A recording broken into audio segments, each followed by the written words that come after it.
បងប្អូនព័ត៌មានដែលថាសហរដ្ឋអាមេរិកបានផ្ដល់លុយចំនួន$100 លានទៅឲ្យអ្នកចិត្តខាងយើងនេះគឺជាព័ត៌មានខ្លាំងខ្លាយទេ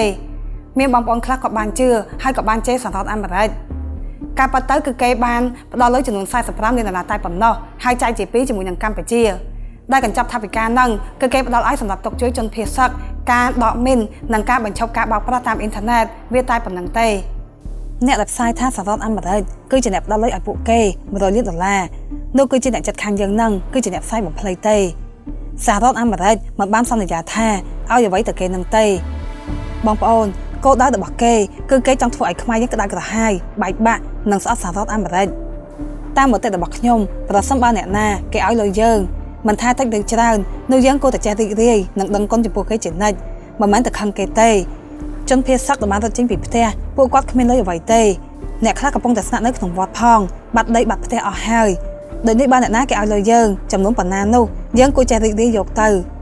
រាល់ថ្ងៃនេះខ្មែរយើងគឺបានចាញ់សង្គ្រាមព័ត៌មានជាមួយនឹងប្រទេសជិតខាងហើយអ្នកជិតខាងយើងគេបានផ្សាយបញ្ចុះបញ្ចូលប្រាប់ពិភពលោកថាពួកគេកំពុងតែប្រយុទ្ធប្រឆាំងជាមួយនឹងអក្រិតកម្មឆបោកតាមអនឡាញនៅក្នុងកម្ពុជាប៉ុន្តែពួកយើងដែលជាម្ចាស់ប្រទេសគឺសុទ្ធតែបានដឹងថានេះគឺជាលេសដើម្បីប្លន់ទឹកដីរបស់យើងតែប៉ុណ្ណោះមួយពិភពលោកគ្រាន់តែឈរមើលពួកគេទម្លាក់ក្របបែកមកលើហេដ្ឋារចនាសម្ព័ន្ធរបស់យើងតែហេតុអ្វីបានជាសារព័ត៌មានអន្តរជាតិធំ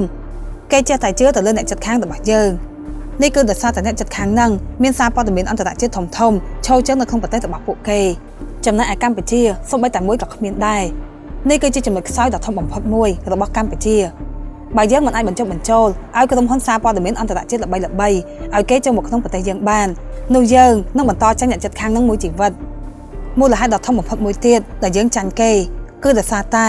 យើងពិតជាមានស្ដេចបោកប្រាស់ដ៏ធំលំដាប់ថ្នាក់អន្តរជាតិរស់នៅក្នុងប្រទេសកម្ពុជាពិតមែនដូចជាចិនស៊ីដែលបានធ្វើឲ្យខូចកេរ្តិ៍ឈ្មោះរបស់ប្រទេសកម្ពុជាយើងយ៉ាងធ្ងន់ធ្ងរដែលមិនងាយព្យាបាលរួចមួយពិភពលោកគេបានមើលមកកម្ពុជាថាដូចជាប្រទេសបោកប្រាស់ពិតមែន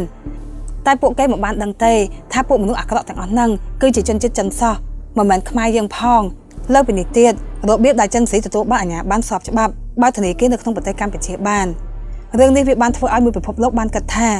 ប្រទេសកម្ពុជាគឺបានខົບខិតជាមួយនឹងចិនស៊ីដែលជាមេបោកប្រាស់ដ៏ធំនេះតាមមតិរបស់ខ្ញុំអ្នកដែលធ្វើការនៅធនាគារជាតិនៃកម្ពុជាដែលជាអ្នកផ្ដល់អាជ្ញាប័ណ្ណឲ្យចិនស៊ីគឺបានធ្វើបាបប្រទេសកម្ពុជាធ្វើបាបប្រជាជនខ្មែរអ្នកណាក៏គេដឹងដែរថាមុននឹងផ្ដល់អាជ្ញាប័ណ្ណឲ្យបើកធនាគារណាមួយគឺត្រូវតែមើលប្រភពលុយជានិច្ច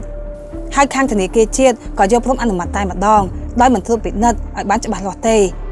តាមគំនិតរបស់ខ្ញុំអ្នកនឹងគួរតែចុះចេញពីតំណែងភ្លាម